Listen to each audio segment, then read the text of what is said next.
영혼을 성장시키는 책 소개방 영성 책방입니다. 오늘은 김호경의 예수의 식탁 이야기 마지막 두 번째 편입니다.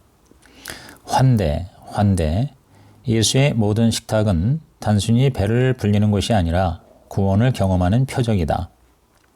예수가 태어난 것은 마구간의 구유였다. 구유란 가축들의 여물통이다.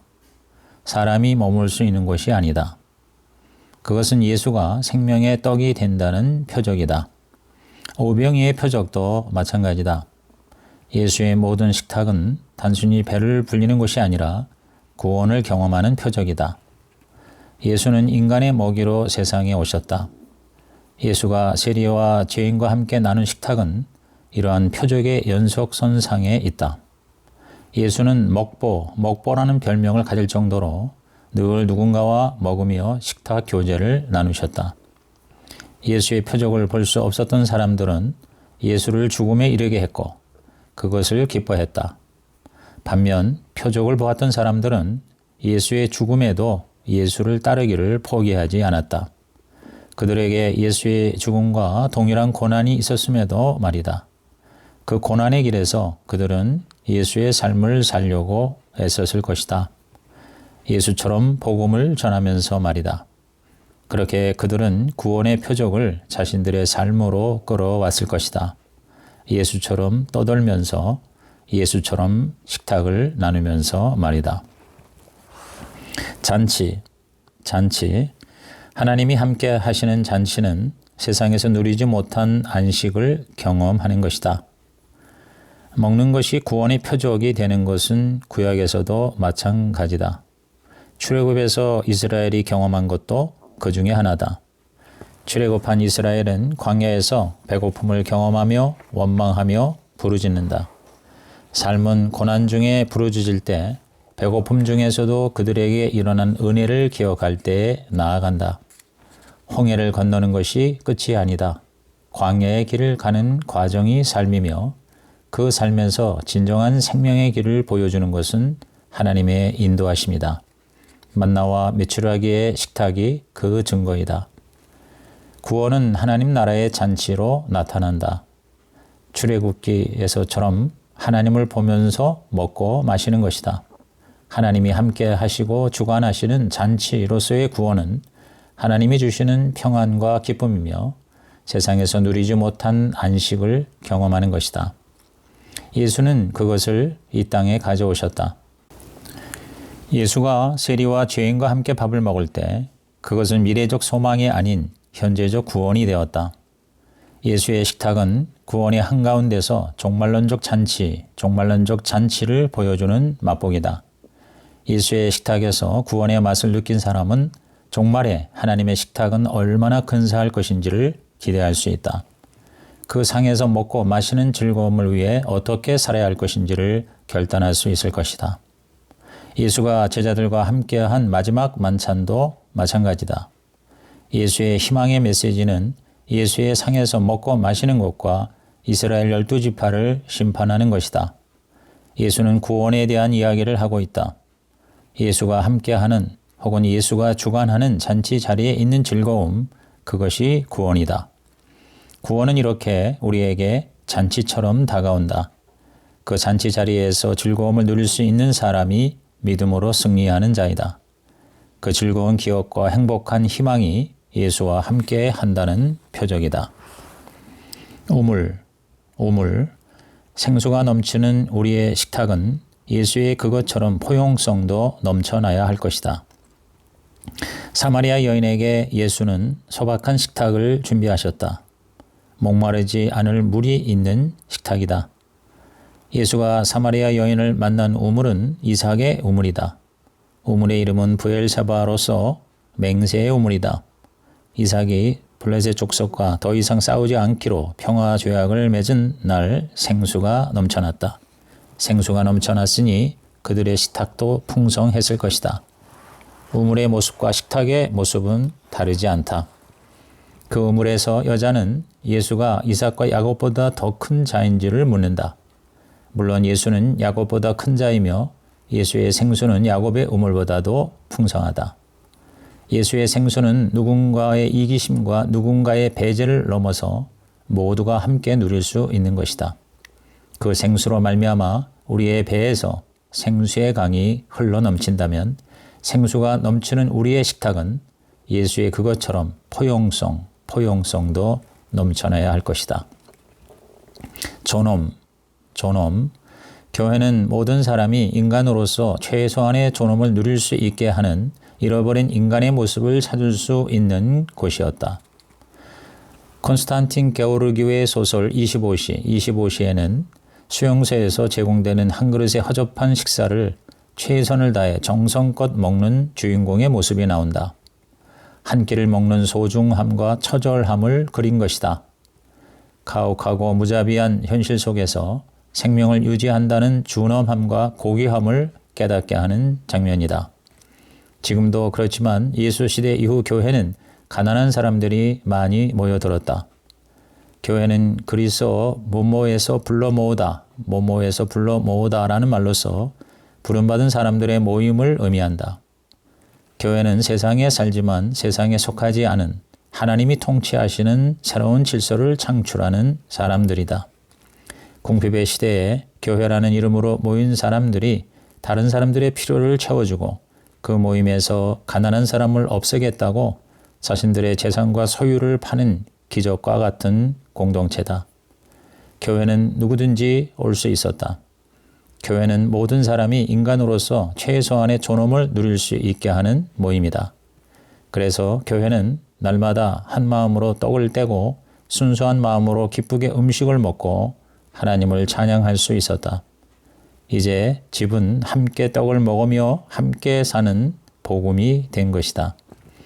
서로의 입에 떡을 넣어주던 초대교회의 모습은 교회가 무엇을 해야 하는지를 알려준다. 교회는 사람이 사람으로서의 존엄성을 지킬 수 있도록 해주는 자리가 되어야 한다. 하나님의 피조물로서의 존엄이 무너지는 곳에서 그것을 다시 살려내어 각 사람을 하나님 앞에 서게 하는 것이 교회다. 자신에 대한 오해와 믿음에 대한 무지가 하나님에 대한 욕심으로 나아가지 않도록 제동을 걸어주는 것이 교회다. 내 집에서도 어느 순간에 함께 떡을 나누며 순수한 마음으로 기쁘게 음식을 먹는 모임이 일어나지 않을까. 아름다운 문. 구걸을 끝내고 하나님 앞에서 자족할 수 있는 힘, 구원은 그로부터 시작된다. 예수가 오시기 전 유대인들에게 구원의 장소는 언제나 성전과 율법이었다. 사두개인들은 성전의 제의를, 바리새인들은 일상에서의 율법을 절대 가치로 여겼다. 예수는 성전과 율법의 기능을 제대로 발휘하지 못하는 것에 정면 도전했다. 그 표현이 바로 예수의 식탁이다. 예수의 식탁은 죄인을 의인으로 변화시키는 곳이다. 성전의 구원이 예수의 식탁으로 바뀌는 모습이 사도행전 이야기다. 예루살렘 성문 중에 미문이라는 문이 있었는데 그곳에는 날마다 구걸하는 안진뱅이도 있었다. 베드로와 요한을 만났을 때도 그의 날마다의 구걸은 계속되고 있었다. 사도들은 동전 대신 나사렛 예수 그리스도의 이름으로 그를 일으켜 세웠다. 그의 날마다가 끝장나는 순간이었다. 이제 그는 자신의 힘으로 식탁을 꾸릴 수 있게 되었다. 그때도 오늘도 날마다의 구걸을 멈추게 하는 것, 날마다의 먹거리를 살필 수 있는 곳, 그곳에서 구원이 일어난다. 자립은 자족이며 자급이다. 하나님 앞에서 자족할 수 있는 힘, 구원은 그로부터 시작된다. 구걸을 끝내고 새로운 힘을 얻는다면 그는 이제 병든 자가 아니다. 그가 건강해졌다면 그는 또한 예수처럼 그런 식탁을 차릴 수 있을 것이다. 다른 사람을 일으키는 식탁 말이다. 허울. 성전에 헌금이 쌓여갈 때 누군가는 빈 식탁으로 서글퍼한다면 성전은 구원의 장소가 될 수 없다. 성전에서 부자와 가난한 과부 모두 헌금을 했다. 부자의 헌금은 얼마인지 모르지만 과부의 헌금 액수는 2렙돈이라고 명시되어 있다. 렙돈은 가장 적은 금액의 동전으로서 일용직 노동자의 일당이 1데나리온이라고 한다면 1렙도는 128분의 1 데나리온, 128분의 1 데나리온에 해당된다. 오늘날 우리나라 일당이 한 10만 원이라면 2렙도는 2,000원도 채 안 된다. 그것은 과부의 한 끼도 해결할 수 없는 돈이라 헌금이라기에는 민망한 액수다. 그러나 2렙도는 과부가 가진 모든 생활비 전부였다. 그렇다면 과부는 공동체의 도움을 전혀 받지 못했다는 것을 나타낸다. 예수는 당시 성전을 맡은 율법학자들이 과부들의 가산을 삼키고 남에게 보이려고 길게 기도한다고 비난했다. 그들은 자신들의 지식과 지위를 이용해서 자신들의 도움을 필요로 하는 사람들에게 오히려 피해를 입히고 악을 행하는 자들이 되었다. 예수는 과부들의 가산을 삼키고 남에게 잘 보이려고 길게 기도하는 자들을 가짜요 허울이라고 하면서 더 엄중한 심판을 받을 것이라고 경고한다. 지도자들은 돌봄이 필요한 사람들에게 율법을 실천하기는커녕 그들의 재산을 탐하며 그들을 더욱 비참한 지경에 밀어넣었다. 예수는 과부의 헌금이 그녀가 가진 전부였다고 했다. 부자의 일부와 과부의 전부를 대조하면 과부의 전부가 칭찬의 핵심이 된다. 부자는 필요 이상을 가진 자고 과부는 필요조차 갖지 못한 가난한 자다. 예수는 일부와 전부를 대조하는 것이 아니라 부자의 과잉과 과부의 핍절을 대조시킨다. 예수의 말은 사실 과부에 대한 칭찬이라기보다 부자에 대한 도발이다. 부자가 헌금으로 과부를 이길 수 있는 방법은 과부처럼 한 톨도 남김없이 전부를 바칠 때뿐이다. 예수가 하고 싶었던 말은 모두 이렇게 과부처럼 전부를 바치라는 것이 아니라 과부가 2렙돈의 생활비에서 벗어날 방법을 묻는 것이다. 과부를 그 지경으로 만든 상황에 대한 비판인 것이다. 예수는 누구든지 어떻게든 헌금함을 채우라는 이야기가 아니라 과부의 삶을 채우라는 말을 하고 싶었던 것이다. 과부가 그들의 공동체에서 함께 살아갈 방법이 있다면, 과부가 더 이상 가난 속에서 자신의 삶을 포기하지 않아도 된다면, 과부가 자신의 존엄을 지킬 수 있다면 문제는 해결될 것이다. 예수는 2렙돈이 생활비 전부인 과부가 성전에서라도 위로받을 수 있기를 바라신 것이다. 다시 시작. 식탁은 근심과 불안을 가라앉히고 힘든 무릎을 펴서 세상으로 다시 나갈 힘을 준다. 최후의 만찬은 예수의 식탁이 주는 의미가 응집되어 있다. 이 식탁에서 예수는 죽음의 상징으로 몸과 피를 먹고 마시는 이야기를 하셨다. 예수의 마지막 식탁은 오늘을 기억함으로 내일을 가능하게 하기 위함이었다. 그것이 바로 오늘의 성만찬, 성찬의식이다. 식탁과 함께 기억할 것이 세족식이다. 발을 씻어주는 행위는 낮아짐이며 순종이다. 예수의 식탁은 마지막 가르침의 장소다. 그것은 서로에 대한 사랑이요 순종이다. 몸과 피로새의 떡과 포도주를 기억하며 예수의 구원으로 돌아오는 것처럼 예수의 발 씻김은 예수의 사랑을 기억하며 예수에게로 돌아오게 한다. 이 모든 것은 몸과 피, 발 씻김이 있던 온기 가득한 식탁으로 각인된다. 이 식탁에서 예수는 긴 가르침을 주셨는데 바로 서로 사랑하라는 새 계명이다. 사랑을 강조한 것은 예수의 죽음이 곧 다가올 제자들의 고난으로 이어질 것이기 때문이다. 예수의 죽음 이후 가질 수밖에 없는 제자들의 두려움과 그리움을 극복하기 위한 처방이기 때문이다. 예수의 마지막 식탁은 예수의 그런 마음이 담긴 자신의 장례잔치다. 식탁은 이렇게 근심과 불안을 가라앉히고 힘든 무릎을 다시 펼 수 있는 사랑의 힘을 준다. 이에 힘을 더하는 것은 이 식탁을 마무리하는 예수의 기도다. 예수는 제자들을 하나님께 부탁하며 그들의 믿음과 사명을 위해 하나님 앞에 기도로 결단하게 하신다. 제자들은 그 기도를 기억하면서 성찬과 세족의 식탁의 사랑과 생명으로 다시 용기를 얻을 것이다. 믿기. 즐거운 잔치의 고소한 냄새가 진동할 때 그 떡이 죽음으로 이끄는 미끼인지 생명으로 이끄는지 살펴볼 일이다. 예수가 제자들에게 그렇게도 다시 시작을 격려하고 위로했지만 그들의 다시 시작은 당장에 일어나지 않았다. 오히려 유다는 예수를 배반하고 팔아넘길 생각을 했다. 악마의 욕망과 유다의 욕심이 맞아 떨어진 것이다. 예수는 제자 중에 자신을 팔 자가 있을 것이고 자신이 주는 떡을 먹는 자가 바로 그 사람이라고 말했다. 유다가 그 떡 조각을 받았을 때 사탄이 그에게 들어갔다. 그래서 유다에게 그 떡은 미끼가 되고 만 것이다. 예수의 마지막 식탁은 사랑을 보여주며 사랑을 명하는 곳이기도 했지만 또한 사랑을 시험하는 곳이기도 하다. 식탁에는 유혹도 있다.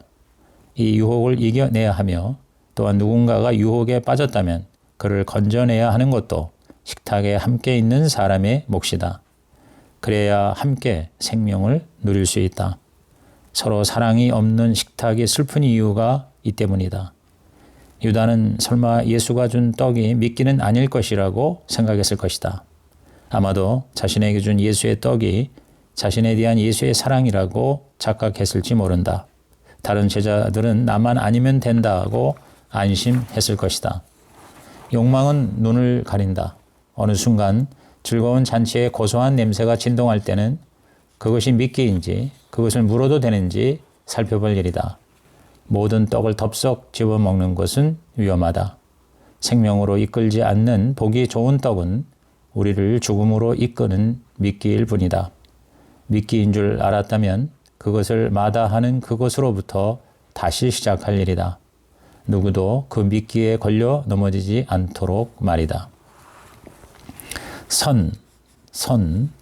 식탁의 위험한 이유는 맛의 유혹이 있어야 할 경계를 넘어서게 하기 때문이다. 생명이란 무엇인가? 생명은 혼자 존재할 수 없다. 생명이 생명으로 존재하기 위해서는 환경이 중요하다. 인간의 번성은 인간과 자연의 조화로운 공생에서만 가능하다. 인간이 하나님의 피조물들 중에 하나라는 인식을 가질 때야만 인간은 하나님의 창조 질서 안에서 참다운 생명을 누릴 수 있다. 그 인간에게 하나님은 넓은 식탁을 베푸신다. 하나님은 인간만이 아니라 하나님이 만드신 모든 것을 먹이신다. 피조물은 단지 하나님에게만 속해 있을 뿐 서로 동등하다. 서로 함께만이 있을 뿐이다. 남자와 여자의 관계도 마찬가지다. 남자와 여자는 서로에게 절대적인 도움을 주고받으며 함께 살아가야 하는 존재다. 즉 공생의 관계다. 하나님의 창조 역사는 그 둘이 하나가 되는 관계로 마무리된다. 함께 사는 것으로 인한 행복이 그들의 창조를 완성하는 것이다. 인간과 자연이 공존하고 남자와 여자가 공존할 때 그들은 서로의 생명을 지켜주며 번성할 수 있다. 그리고 피조물은 그 번성을 통해 창조주 하나님을 드러낸다. 이러한 공존을 위해서는 지켜야 할 선이 있다. 그 선에 대한 이야기는 첫 번째 자연의 창조와 두 번째 인간의 창조 이야기 사이에 있다. 하나님은 창조한 인간이 살아갈 수 있도록 에덴을 준비하셨다. 에덴 동산은 풍요와 안식이 넘쳐나는 하나님의 식탁이었다. 하나님은 그 동산 한가운데 생명나무와 선악과를 자라게 하셨다. 우리가 잘 아는 대로 첫 인간은 사탄의 미끼를 물고 넘지 말아야 할 선을 넘고 말았다. 아담과 하와의 식탁이 제어할 수 없는 욕망으로 선을 넘는 순간 그들의 식탁은 고통스러워졌다. 선을 넘자 모든 것이 무너졌다. 남자와 여자의 공생도 인간과 자연의 공생도 말이다. 하나님이 명하신 선을 지킬 때 하나님의 창조 질서는 이루어지지만 그 선을 넘으면 단절과 죽음뿐이다. 우리는 그것을 타락이라고 말한다. 그 타락은 풍성함이 넘치는 누군가의 식탁에서 시작된다.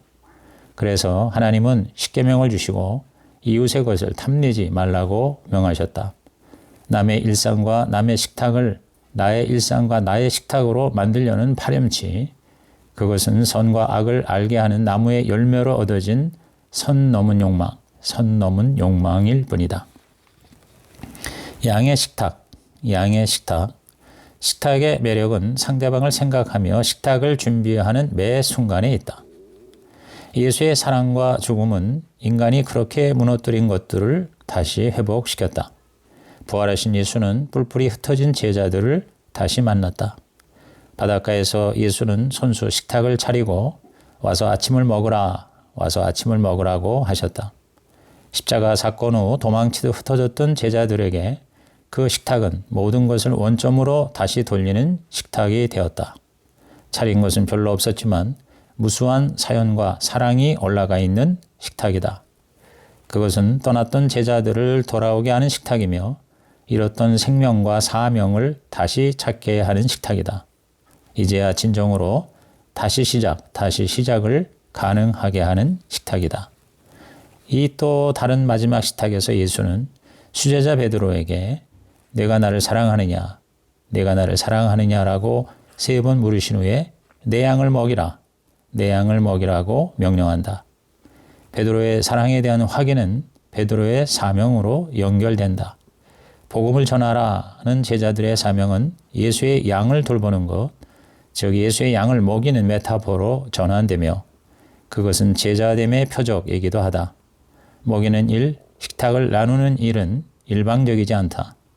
식탁은 대접받는 사람이 아무 곳으로나 배만 불리면 되는 곳이 아니다. 혹은 식탁을 준비하는 사람이 자기 만족을 드러내는 것도 아니다. 식탁의 매력은 상대방을 생각하며 식탁을 준비하는 매 순간에 있다. 식탁에서 나눠주는 기쁨은 그렇게 얻어진 열매다. 식탁에는 누군가를 위한 식지 않는 사랑의 열정이 있다. 예수의 식탁에 예수의 끊임없는 사랑이 있었던 것처럼 말이다. 그러므로 제자들의 마지막 사명, 내 양을 먹이라는 예수의 식탁을 계승하며 사람에 대한 예수의 사랑을 이어가게 하는 것이다. 식탁은 그런 방법으로 제자들을 성장시킨다. 베드로와 양은 함께 성장하는 것이다. 베드로가 대답한 필리아의 사랑이 언젠가는 아가페의 사랑으로 가능해질 것이다. 예수는 베드로의 필리아가 아가페로 깊어질 것을 기대하신 것이다.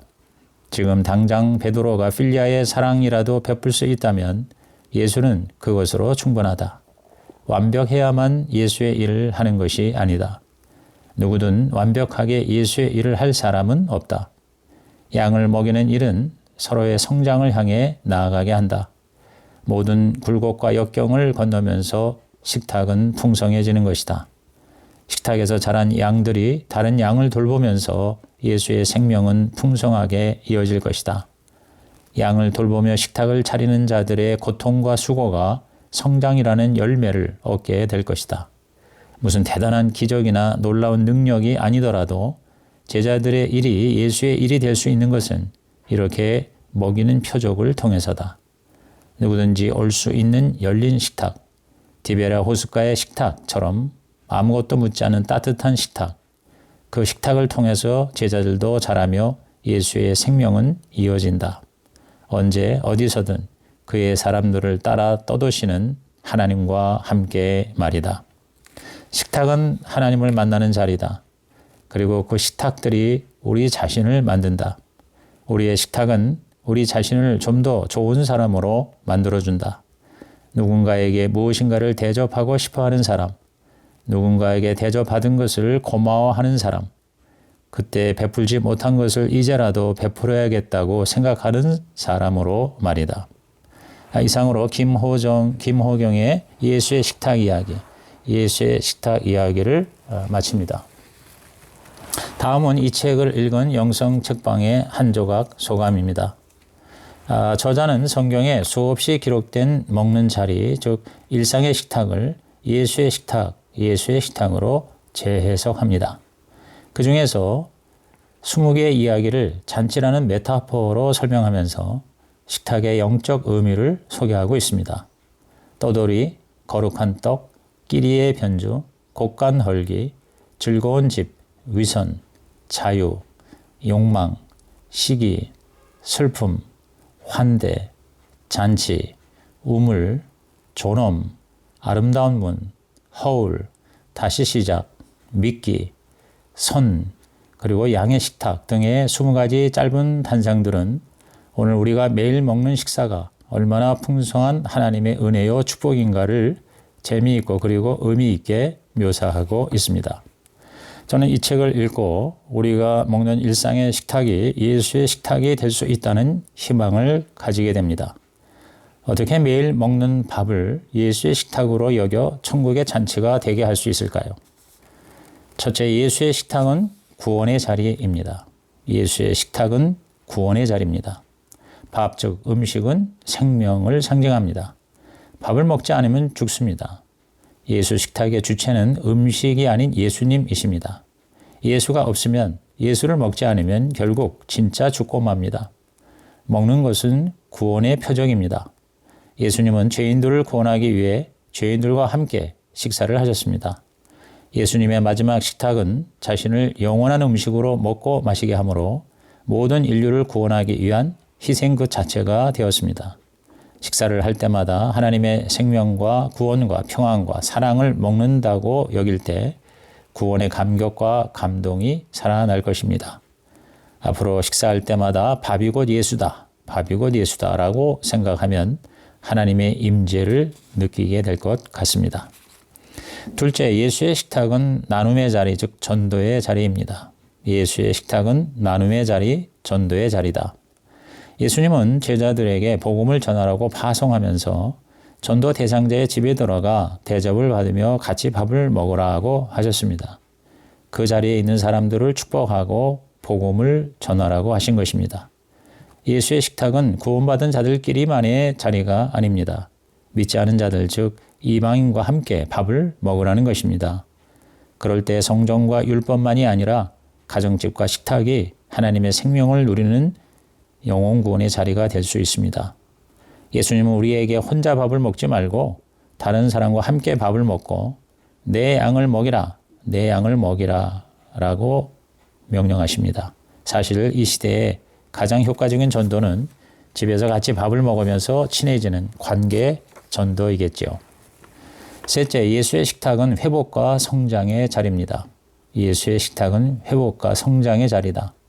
식탁을 통해서 대접하는 자는 섬김을 배우고 대접하는 자는 하나님의 사랑을 전수받습니다. 그래서 서로 사랑하고 섬기는 진정한 공동체를 경험할 수 있습니다. 식탁을 통해서 인간으로서의 존엄을 주고받을 수 있습니다. 지식이 아닌 사랑을 체험할 수 있습니다.